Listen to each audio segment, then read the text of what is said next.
Namun demikian perlu saya sampaikan ya di awal, karena nanti secara teknis ya bagaimana proses penyidikan termasuk perkembangannya akan disampaikan oleh Dirkrimum Polda Metro Jaya. Rekan-rekan ya, bahwa kejadian kerusuhan tanggal 21-22 secara umum ya dari Polri sudah melakukan prediksi jauh-jauh hari bahwa kejadian tanggal 21-22 tersebut itu bukan merupakan suatu peristiwa yang boleh dikatakan murni spontanitas, bukan. Tapi betul-betul semuanya adalah by design. Nanti akan disampaikan kelompok-kelompok mana saja yang bermain di kerusuhan di tanggal 21 maupun tanggal 22. Ya. Secara awal, ya, pimpinan Polri, Kadif Humas sudah pernah menyampaikan ya, bahwa ada kelompok besar yang bermain, yang akan melakukan upaya-upaya baik berupa penyerangan, baik berupa mendesain ada martir yang nanti meninggal dunia sebagai pemicu sehingga kerusuhan tersebut terjadi dan meluas. Ya, kemudian juga skenario-skenario itu sudah dipersiapkan secara matang. Yang pertama yang perlu saya sampaikan kepada rekan-rekan, dimulai penangkapan kasus-kasus terorisme, ya JAD Lampung, kemudian JAD Jawa Barat, kemudian JAD Jawa Tengah, kemudian JAD Bekasi, sampai terakhir Firkor Abu Hamzah. Nah, kelompok tersebut ya sudah menyatakan bahwa akan melakukan serangan ya, tanggal 21 dan 22 ketika massa itu akan berkumpul di depan kantor Bawaslu. Ini sudah kita berikan warning ya kepada seluruh masyarakat untuk tidak melakukan mobilisasi massa ke Jakarta, khususnya dari daerah-daerah ya, dalam rangka untuk melakukan unjuk rasa atau menyampaikan pendapat di muka publik, di depan ataupun di sekitar kantor Bawaslu. Ya. Karena tidak menutup kemungkinan bahwa aksi terorisme itu dapat terjadi. Pelaku terorisme sudah mempersiapkan lebih dari puluhan bom, baik yang sifatnya low explosive maupun high explosive, ya, dengan bahan TATP tersebut. Kemudian juga rekan-rekan, selain itu dari prediksi intelijen yang sudah disampaikan juga kepada masyarakat, ada kelompok-kelompok lain ya di luar kelompok terorisme yang akan melakukan aksinya, baik itu melakukan serangan suicide bomber ataupun dia melakukan serangan bom-bom yang sifatnya terstruktur, serta dia akan melakukan serangan-serangan lain baik dengan menggunakan senjata tajam maupun dengan menggunakan senjata api. Ya. Kemudian yang berikutnya ada kelompok-kelompok yang memang akan memanfaatkan momentum ya demo tanggal 21-22 itu dengan menciptakan trigger atau menciptakan martir. Yang pertama yang ditangkap yaitu dari tersangka S, ya, ada senjata yang dibawa dari Aceh ke Jakarta. Sebelum tanggal 21 ya, dari penyidik Polri bekerja sama dengan POM TNI melakukan upaya penegakan hukum ya, dengan menetapkan S sebagai tersangka bersama beberapa orang. Kemudian kita sudah mendeteksi lagi ada kelompok lagi yang akan bermain di situ. Ditangkap lagi pada tanggal 20, tanggal 21 dan tanggal 22. Yaitu kelompok dari Bapak KZ bersama 6 tersangka lainnya dan 4 senjata api rakitan yang sudah berhasil diamankan. Kemudian ada beberapa kelompok-kelompok tertentu yang memang sudah akan mendesain kerusuhan di tanggal 21, tanggal 22. Ini kelompok-kelompok tertentu ini ada 8 kelompok yang bermain di tanggal 21 dan tanggal 22. 8 kelompok nanti akan dijelaskan secara detail oleh Pak Dirkrimum. Dari kelompok-kelompok mana saja, perannya dia seperti apa, kemudian alat-alat apa yang dipersiapkan untuk melakukan kerusuhan, serta berapa jumlah uang yang diberikan kepada kelompok-kelompok tersebut, massa yang akan melakukan serangan-serangan secara destruktif, baik melakukan penyerangan kepada aparat, pengerusakan seluruh fasilitas, maupun melakukan pembakaran dan lain sebagainya. Ya, kelompok 8 inilah ya masih terus akan didalami oleh penyidik. Ya, perlu rekan-rekan ketahui ya bahwa kejadian tanggal 21 dan tanggal 22 ini tetap saya sampaikan kepada rekan-rekan untuk mengingat kembali, tetap dibagi menjadi 2 segmen. Ya, segmen yang pertama adalah ingat unjuk rasa damai. Semuanya boleh dikatakan tanggal 21 itu dari mulai pagi hari, siang hari, sore hari, sampai dengan pelaksanaan sholat maghrib, buka puasa, sholat tarawih pada pukul 21.30, ya, hasil komunikasi antara Danpam Objek Kapolres Jakarta Pusat bersama seluruh koordinator lapangan, ada 21 elemen yang melaksanakan unjuk rasa di depan kantor Bawaslu itu sangat kondusif. Komunikasi itu sangat baik, sehingga ya ketika komandan objek itu menyampaikan agar massa membubarkan diri, semuanya berjalan dengan tertib membubarkan diri. Tapi di segmen kedua, kelompok perusuh sudah mempersiapkan diri. Ketika massa balik, maka ketika pukul 23.00 baru massa perusuh melakukan penyerangan terhadap aparat kepolisian. Yaitu ketika aparat kepolisian juga sudah mempersiapkan diri untuk boleh dikatakan kembali dulu. Ya, kembali mempersiapkan untuk kegiatan besok paginya. Tapi kerusuhan itu terus terjadi dari mulai pukul 23.00 sampai dengan pagi hari, dini hari. Dan di situ ada beberapa peristiwa-peristiwa yang nanti akan kita sampaikan juga. Ya, termasuk diantara yang selalu rekan-rekan tanyakan, ada 9 orang yang tertembak, itu nanti akan kita sampaikan. Ya, bahwa mereka itu ada di TKP mana. Ya, mereka itu patut diduga juga ikut yang melakukan tindakan-tindakan anarkis. Ya, di kelompok perusuh itu yang terprovokasi. Sama halnya dengan kejadian tanggal 22. Tanggal 22 demikian juga.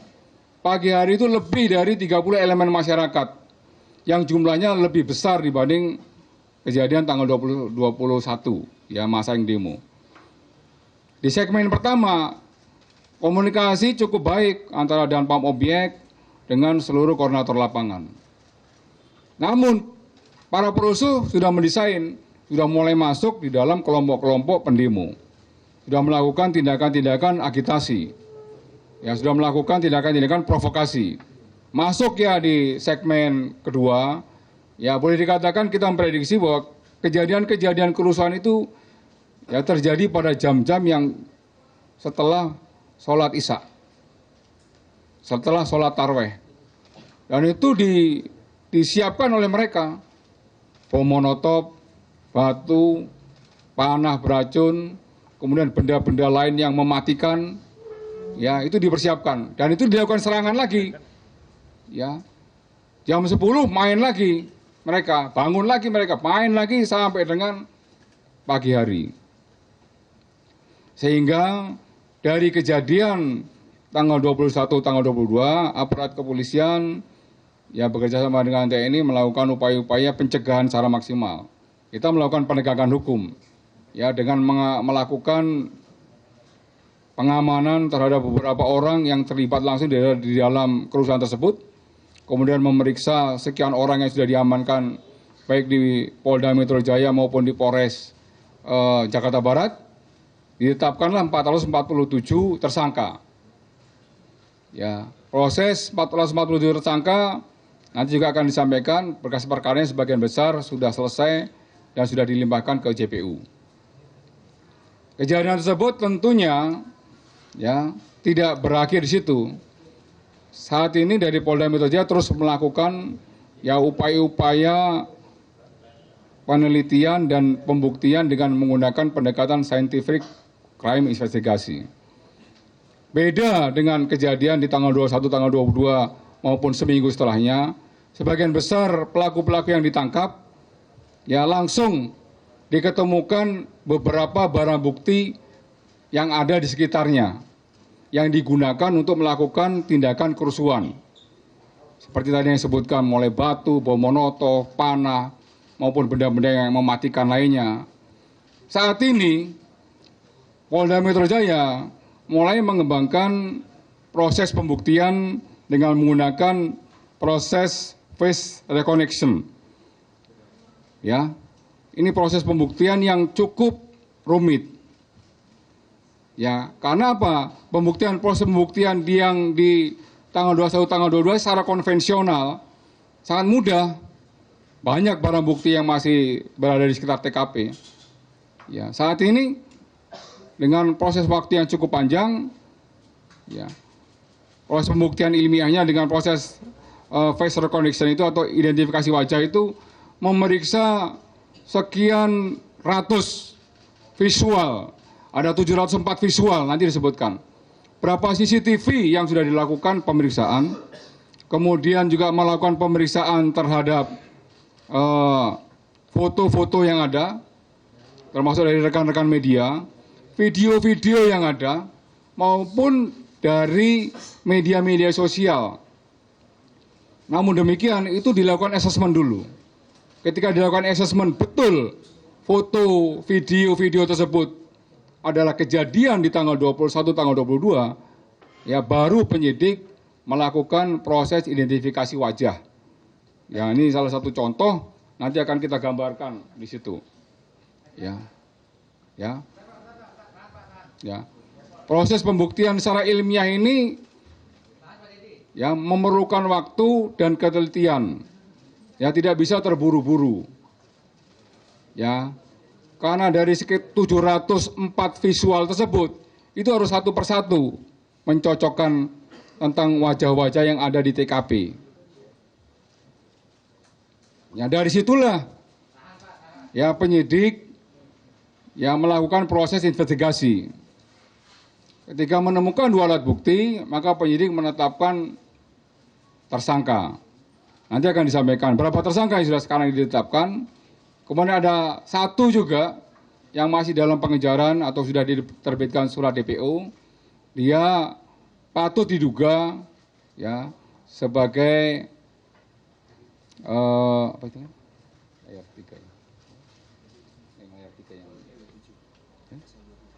yang ya.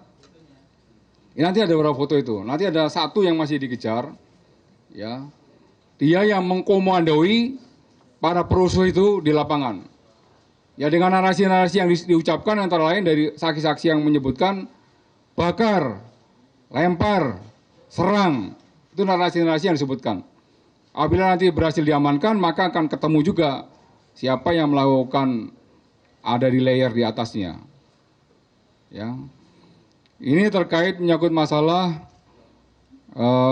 progres hasil penyidikan yang dilakukan oleh jajaran Polda Metro Jaya terkait menyangkut masalah kerusuhan di tanggal 21 dan tanggal 22. Ya. Kemudian rekan-rekan, nanti terkait menyangkut masalah yang meninggal dunia akan disampaikan oleh Pak Dir, bagaimana proses uji balistik dan lain sebagainya. Yang selalu ditanya oleh rekan-rekan, bagaimana Pak anggota polisi yang melakukan pelanggaran disiplin ataupun patut diduga melakukan tindakan yang di luar batas. Ya, perlu saya sampaikan kepada rekan-rekan terkait menyangkut masalah ini bagian dari ekses ya. Kejadian yang di Kampung Bali ini berawal tindakan spontanitas yang dilakukan oleh anggota Polri ya dari Polda yang di PKU-kan ke Polda Metro Jaya, dari Brimob Nusantara yang di PKU-kan di Polda Metro Jaya, melakukan tindakan secara spontan dipicu dari ya ada komandannya, komandan kompinya dipanah ya, terkena panah beracun. Namun demikian karena yang bersangkutan menggunakan body face, ya meleset, tapi panah tersebut sempat menancap di body face-nya. Melihat komandannya diserang oleh para pelusuh dengan menggunakan panah beracun, maka secara spontan yang anggota tersebut melakukan pencarian siapa yang melakukan tindakan tersebut. Ya, sudah pernah saya sampaikan bahwa pelakunya antara lain adalah Andi Bibir, ya, dan saudara Markus. Saudara Markus kondisinya sudah mulai stabil, saat ini dirawat di Rumah Sakit Bayangkara. Ya. Ada 10 anggota yang sudah diproses, ya baik dilakukan pemeriksaan dan saat ini sudah menjalani sidang disiplin, ya. Dan dari 10 anggota tersebut nanti akan dijatuhi hukuman, ya dari hakim hukuman disiplin berupa penahanan di ruang khusus selama 21 hari. Nanti akan melaksanakan hukumannya setelah anggota tersebut kembali ke Polda setempat. Dan tentunya ada pelanggaran, ada sanksi administrasi lainnya juga yang sudah dipersiapkan oleh kesatuan setempat. Ya, artinya bahwa aparat kepolisian dalam hal ini juga melakukan tindakan tegas apabila menemukan anggota yang terbukti yang melakukan pelanggaran-pelanggaran disiplin di lapangan. Ya, itu dulu yang saya sampaikan. Ya, saya persilakan dari Pak Dirkrim secara teknis untuk menyampaikan bagaimana perkembangannya, kemudian siapa kelompok-kelompok yang bermain, termasuk bagaimana perkembangan proses penyidikan terhadap 447 tersangka yang sudah ditetapkan terdahulu. Saya persilakan Pak Dir.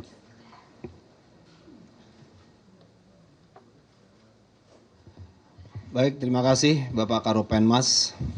Selamat siang rekan-rekan wartawan sekalian. Pada siang hari ini kami akan menambahkan secara teknis daripada kasus kerusuhan tanggal 21 hingga 22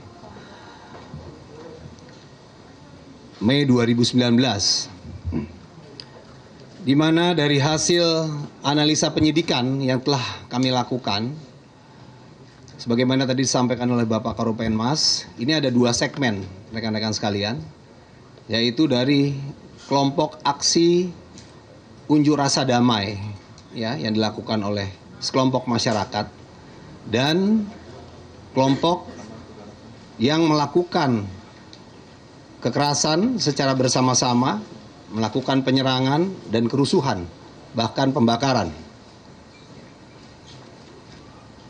Adapun dari peristiwa yang dilakukan oleh kelompok perusuh tersebut mengakibatkan adanya 9 perusuh yang meninggal dunia. 4 diantaranya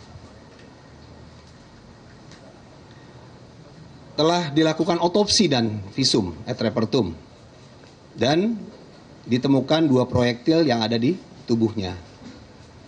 Kemudian 5 diantaranya belum diotopsi karena dari pihak keluarganya tidak berkenan untuk dilakukan otopsi. Nah, kemudian dari serangkaian penyidikan yang kita lakukan terhadap 9 perusuh yang meninggal dunia ini, ya, 2 diantaranya berdasarkan saksi-saksi di TKP. Ya, yang pertama adalah Saudara Harun Ar-Rasyid. Ya. Nah, ini dari hasil penyidikan yang dilakukan oleh Polres Jakarta Barat, ya, bahwa ada seseorang yang diduga melakukan, ya, penembakan dari jarak kurang lebih 30 meter, ya, dari sisi kanan, di mana anggota Polri yang melakukan penanganan unjuk rasa, ya, dengan jarak perusuh itu kurang lebih ada 100 meter. Ya. Kemudian orang yang diduga melakukan penembakan itu ada di sisi kanan. Ya. Yang mana di sisi kanan ini adalah ruko-ruko, ya, di dekat flyover Sleepy. Nah, dari keterangan saksi yang telah diperiksa, dia mengatakan bahwa almarhum ya Harun Ar-Rasyid ini ditembak ya dengan menggunakan sebuah pistol ya berwarna hitam, kemudian dengan arah tembakan ya mengarah ke perusuh ya dengan menggunakan tangan kiri ya, jadi seperti ini miring ya mengarah ke arah Harun Ar-Rasyid. Kemudian Harun Ar-Rasyid meninggal di TKP ya atau di lokasi ya. Kemudian dibawa ke rumah sakit. Kemudian untuk pelaku perusuh kedua yaitu saudara Abdul Aziz yang ditemukan kurang lebih 100 meter dari asrama Brimob, tepatnya di depan rumah sakit Pelni. Ini juga diduga dilakukan oleh orang yang tidak dikenal ya, dengan jarak yang tidak terlalu jauh, kurang lebih sekitar 30 meter ya, dari arah belakang ya, terkena di punggung sebelah kiri. Kemudian proyektilnya tersisa di dada sebelah kiri juga. Nah, ini juga ditemukan proyektil di badannya ya, 5,56 ya. Kemudian yang Harun Ar-Rasyid ditemukan proyektil di badannya dari hasil pemeriksaan balistik yaitu kaliber 9 kali 17 mm. Nah, ini untuk para perusuh yang diduga melakukan kerusuhan dan kekerasan secara bersama-sama. Kemudian untuk perkembangan terbaru sebagaimana tadi disampaikan oleh Bapak Karopenmas, yaitu kami jajaran Polda Metro Jaya ya, telah berhasil mengungkap dan menangkap ya, 9 orang pelaku penyerangan, ya, kerusuhan dan juga pembakaran ya, terhadap sarana Dinas Kepolisian Republik Indonesia, ya, baik itu mobil maupun juga ada bangunan ya, atau pol. Nah, kami menggunakan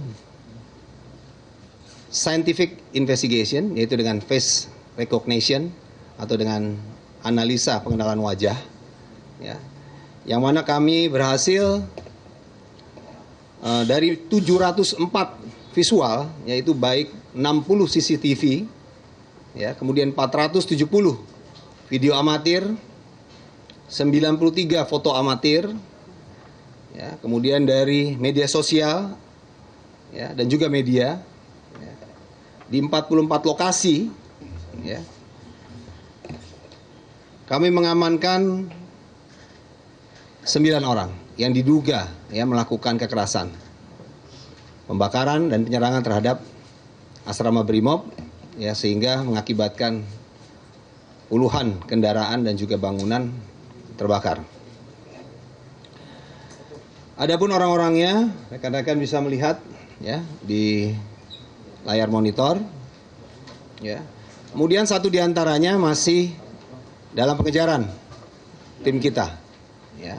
Nah, ini yang tadi disampaikan oleh Karopenmas bahwa dialah yang diduga menjadi aktor intelektual yang melakukan, mengajak, ya, dengan berbagai seruan-seruan, ya, bakar, serang, ya. Nah, mudah-mudahan ini bisa tertangkap dan segera terungkap sehingga nanti jaringan yang lebih luas akan bisa lebih jelas bisa kita ungkap. Nah, kemudian kami dari Polda Metro Jaya sampai dengan hari ini berhasil memproses 316 tersangka, ya. Tentunya menjadi 82 berkas perkara, ya, yang sudah kita teruskan, kita kirim ke JPU, ya. 74 diantaranya adalah anak-anak dan sudah dilakukan proses diversi, namun proses tetap berlanjut, ya.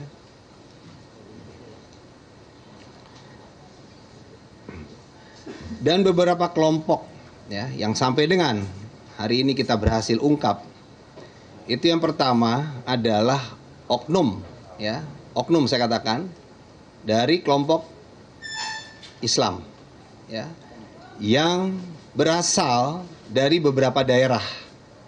Yang pertama adalah dari Serang, Tangerang, Cianjur, Banten, Jakarta, Banyumas, Majalengka, Tasikmalaya, Lampung, dan Aceh. Kemudian juga ada kelompok oknum ormas, ya, organisasi kemasyarakatan, ya. Ini GR, FK, dan GR, ya, ya. Jadi ini GR, sama-sama GR tapi beda nih, ya. Yang satu GRS, yang satu GR. Ya. Kemudian ada juga oknum relawan, ya, oknum relawan. Nah, mungkin ini rekan-rekan sekalian yang bisa kita sampaikan perkembangan daripada hasil penyidikan dilakukan oleh jajaran Polda Metro Jaya di dalam kasus kerusuhan tanggal 21-22 Mei 2019. Terima kasih.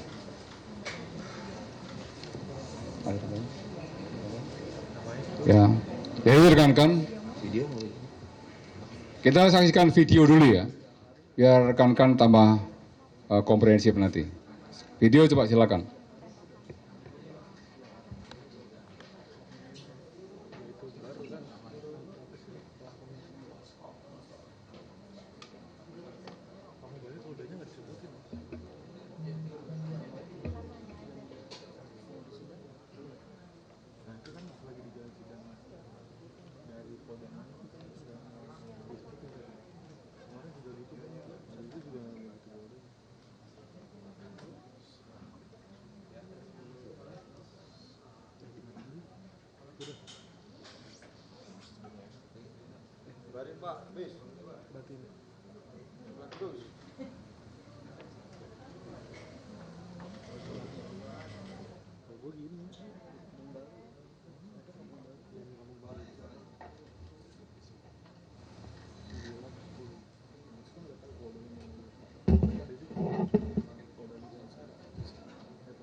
Ya, pintas saja.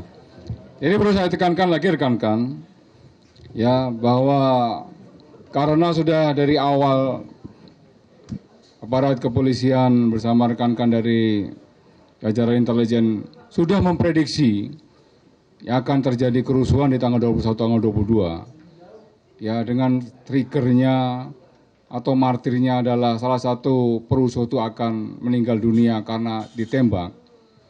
Pak Kapolri, kemudian Panglima TNI memerintahkan ya kepada seluruh jajaran baik TNI dan Polri yang melaksanakan pengamanan secara langsung kegiatan demo masyarakat di tanggal 21 dan tanggal 22 tidak dibekali peluru tajam. Ini perlu saya sampaikan kembali. Ya. Yang meninggal tadi yang diduga dia sebagai perusuh, tadi sudah dijelaskan oleh Pak Dirkrimum. Ya, kita lagi menganalisa kembali, ya, menggunakan face recognition dari berbagai macam visual yang ada, baik melalui tadi tayangan video-video, kemudian foto-foto dan CCTV. Ya, termasuk dari keterangan para saksi.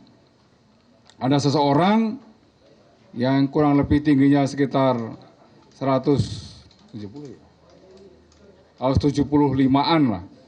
Ya, kemudian rambutnya agak panjang, menggunakan kurus, menggunakan sebo, kemudian kan menembakkan dengan tangan kiri. Ini sedang kita dalami, itu ada saksinya sendiri. Ya, ada saksinya. Dan perlu rekan-rekan ketahui, pasukan Polri itu berada di depan perusuh. Sedangkan perusuh yang meninggal dunia, tembakannya dari arah samping dan dari arah belakang. Ya, tidak ada tembakan yang dari arah depan. Ya, ini perlu saya sampaikan kepada rekan-rekan juga bahwa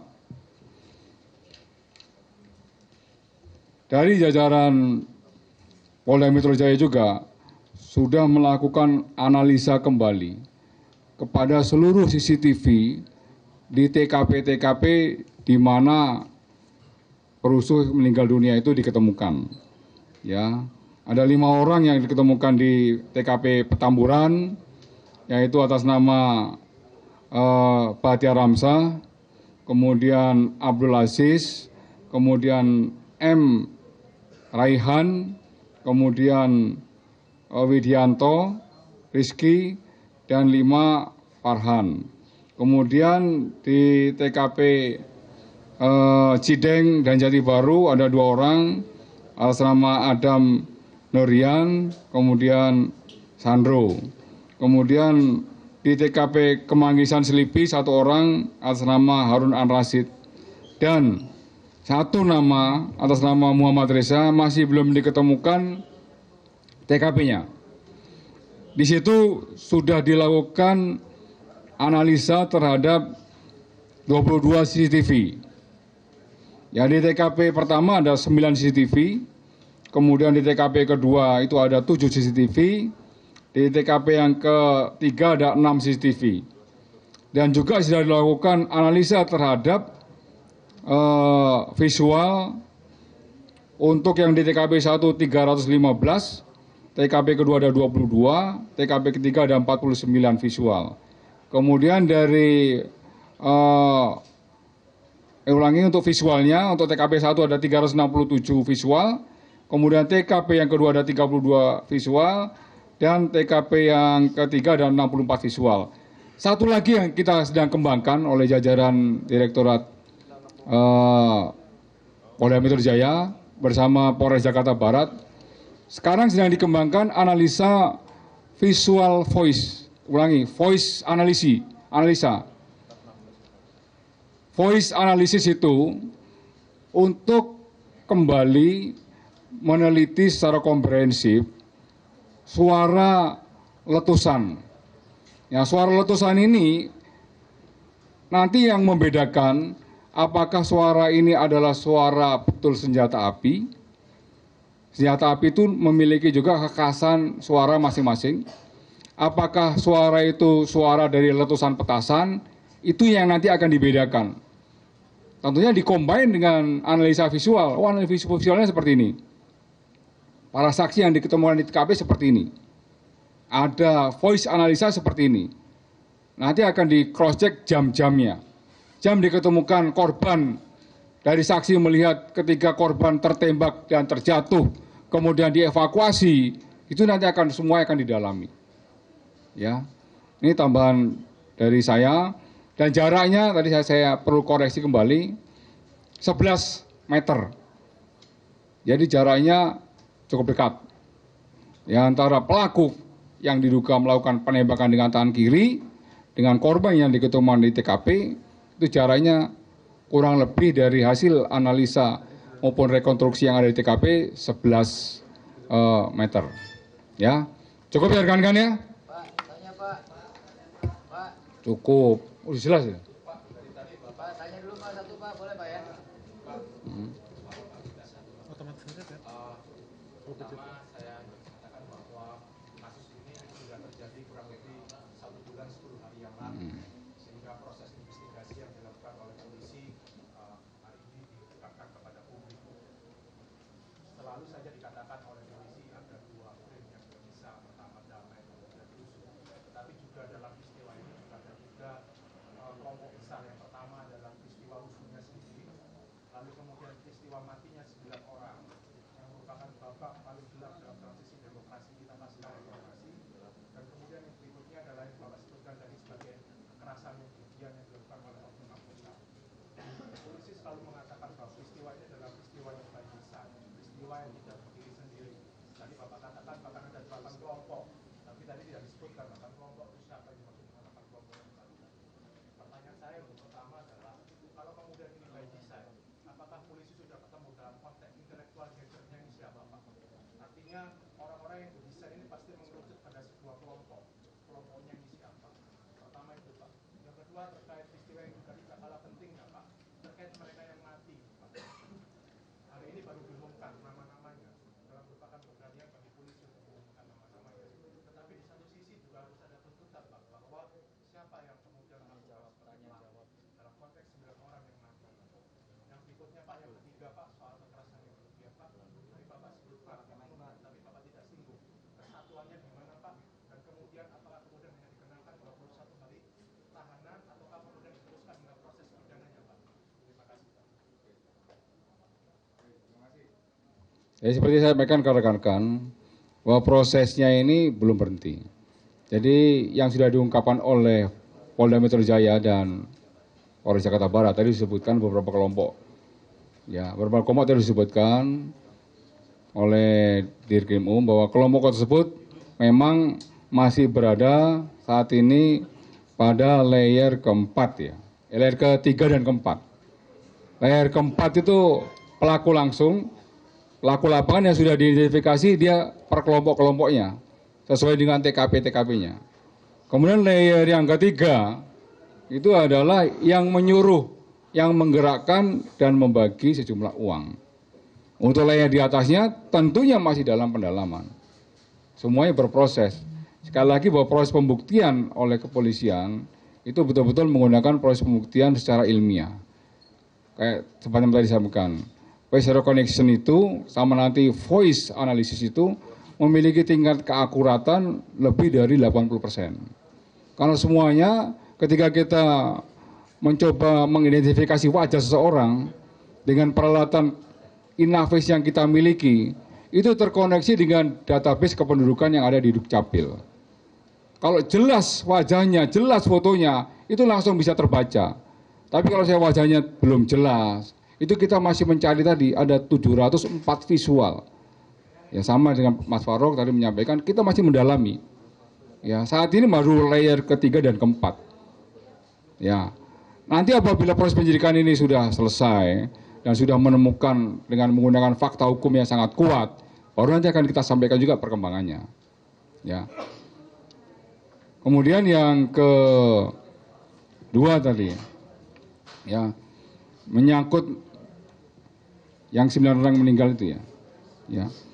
Saya sampaikan tadi kepada rekan-rekan, ya, bahwa kita harus betul-betul sekali lagi membuktikan untuk memeriksa orang per orang di TKP itu harus perlu dukungan alat bukti yang cukup kuat.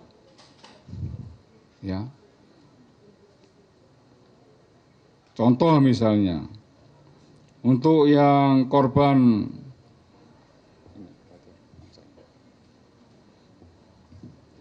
Bahtiar Amsah, ya, terduga pelaku kerusuhan ini. Ini kita mengecek lokasi dengan menggunakan juga analisa CCTV, jam per jamnya. Jam per jamnya, betul-betul harus secara detail. Ada 5 CCTV, ya, CCTV yang ada di lokasi di Petamburan, Tower, kemudian di Jalan KS Tubun, KS Tubun 6, KS Tubun 8, kemudian di restoran, kemudian di Rumah Sakit Pelni. Dianalisa jam per jamnya, setiap durasi itu. Baru di situ ada keterangannya. Terlihat di situ korban pelaku ini meninggal dunia, terjatuh, dievakuasi, dan prosesnya semuanya sampai dengan ke mana diamankan dengan menggunakan tandu, dengan menggunakan ambulans, semuanya lengkap semuanya. Jadi dengan analisa yang kuat ini, boleh dikatakan cukup kuat ya dugaan dari penyidik untuk memberikan suatu kesimpulan bahwa korban ini atau pelaku ini ya meninggal jam sekian, saksi-saksinya nanti akan kita dalami lagi. Ya. Dan kita masih mengejar itu Pak Farouk, ya, satu pelaku yang diduga dia sebagai pelaku eksekutor. Yang tadi ciri-cirinya sudah sampaikan kepada rekan-rekan. Terus untuk anggota BRIMOB yang ditindak, yang kita BRIMOB dari BRIMOB Nusantara, Polda, ya Polda nggak usah sebutkan lah Mas Farouk. Ya, terus kita lakukan sesuai dengan arahan pimpinan, ya kita tindak sesuai dengan ketentuan yang berlaku di kepolisian. Ya, baik itu pelanggaran disiplin yang saat ini terbukti, ya tadi saya sampaikan juga ini merupakan suatu bentuk spontanitas. Ketika melihat komandannya dipanah dengan menggunakan panah beracun, andai kata komandannya tidak menggunakan body vest, maka akan terjadi kefatalan terhadap komandan tersebut. Maka dia melakukan pengejaran terhadap siapa saja yang melakukan penyerangan. Begitu. Ya. Saya cukup biarkan kan? Pak Didi, satu lagi Pak. Pak. Cukup. Mengenai yang meninggal itu Pak, tadi Bapak sudah menyampaikan bahwa sebelum kejadian sudah ada penangkapan terhadap senjata api. Berarti memang ada senjata api yang memang dideploy ya Pak ya. Kemudian pada saat kejadian Bapak mengatakan ada pelaku penembakan menggunakan tangan kiri. Dan sampai sekarang saya berasumsi karena tidak dijelaskan bahwa itu masih dalam pengajaran untuk pelakunya itu Pak ya. Sedangkan dari 9 mayat itu yang 5 tidak mau diotopsi, yang 4 mau. Pada saat diotopsi, tadi Pak Dir mengatakan bahwa proyektil tertinggal di dalamnya. Apakah sudah dilakukan uji forensik, uji balistik terhadap proyektil itu Pak, sehingga bisa diketahui apakah itu proyektil dari senjata organik atau senjata supaya bisa lebih... Oke Pak Dir menjelaskan. Ya. Sebagaimana tadi sudah saya sampaikan bahwa terhadap Harun Ar-Rasyid itu sudah dilakukan otopsi dan memang ditemukan adanya proyektil peluru ya, yaitu 9 x 17 mm ya, atau 0380 otomatik yang diduga ini adalah dari senjata non organik Polri ya, dari senjata non organik Polri. Dan kalau kita lihat tadi bagaimana saya sampaikan ya, arah tembakan itu memang miring ya, jaraknya hanya 11 meter ya, hanya 11 meter, kurang lebih 11 meter. Kemudian arahnya juga lurus mendatar ya, karena posisinya itu ada trotoar agak tinggi, jadi diduga pelaku ini ya agak tinggi memang karena dia di sini, tidak di atas, di sini di bawah. Ya. Jadi tingginya kurang lebih hampir 175 ke atas. Ya, kecil badannya, rambutnya lurus, agak panjang, ya mukanya agak hitam. Ya, ini ciri-cirinya berdasarkan keterangan saksi ya di TKP yang sudah diperiksa. Nah itu. Untuk yang 3 lainnya Pak, kan 4 Pak ya yang diotopsi ya. 1 yang atas nama Harun Al-Rasyid, jelas bahwa itu proyektilnya bukan dari organik Polri. Sedangkan yang 3 Pak, apa hasil yang didapat dari sana? Tidak ditemukan. Iya. Kalau yang 3 lainnya tidak ditemukan proyektil. Hanya 2 yang ditemukan proyektil.